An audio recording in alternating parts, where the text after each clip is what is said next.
sou alguém que tentou mudar o Brasil e livrá-lo desses malditos comunistas. Olha como fala!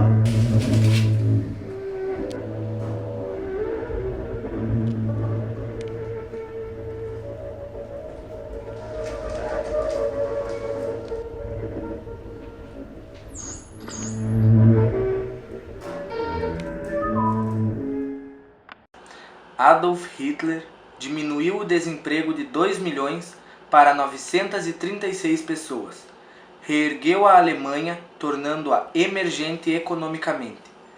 Em 1938, foi nomeado o Homem do Ano pela revista Time e em 1939 foi nomeado para o Prêmio Nobel da Paz. Hitler teve seus dois lados do bom para a Alemanha economicamente, mas se tratando do sentido humano, ele foi uma das piores pessoas que a história já conheceu. Adolf Hitler adotou a via democrática para chegar ao poder. Em 1932, foi eleito com 13 milhões de votos.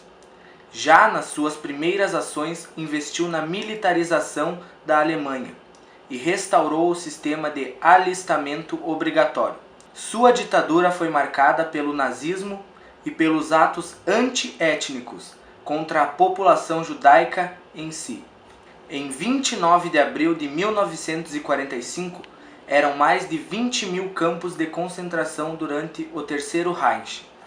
Mais de 11 milhões de alemães eram prisioneiros de guerra.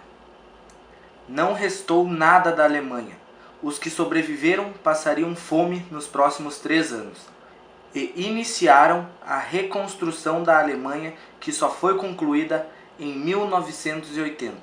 Cerca de 40 milhões de pessoas morreram na Europa por conta da Segunda Guerra Mundial, sendo que a metade eram civis.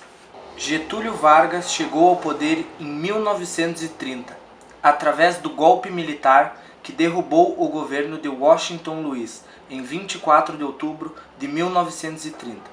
Durante a Revolução do mesmo ano. Sua ditadura foi marcada pelo nacionalismo e pelo populismo. Em 1937, Getúlio derrubou o Congresso Nacional e instalou o Estado Novo e começou a comandar o Brasil de forma controladora e centralizada. Para poder manipular a sua imagem, ele fez a DIP, Departamento de Empresa e Propaganda, para censurar as manifestações contra seu governo.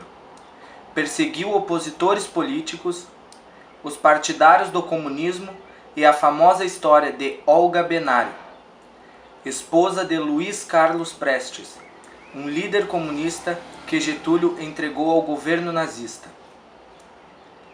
Vargas fez a Lei da Justiça do Trabalho em 1939, onde foi implantado o salário mínimo, a hidrelétrica do Vale São Francisco e criou o IBGE em 1938. E assim como entrou no comando, Getúlio foi obrigado a renunciar por conta de um golpe militar em 1945. Porém, 5 anos mais tarde, ele voltou ao poder pelas eleições democráticas e criou a campanha O Petróleo é Nosso, que resultou na nossa amada e odiada Petrobras.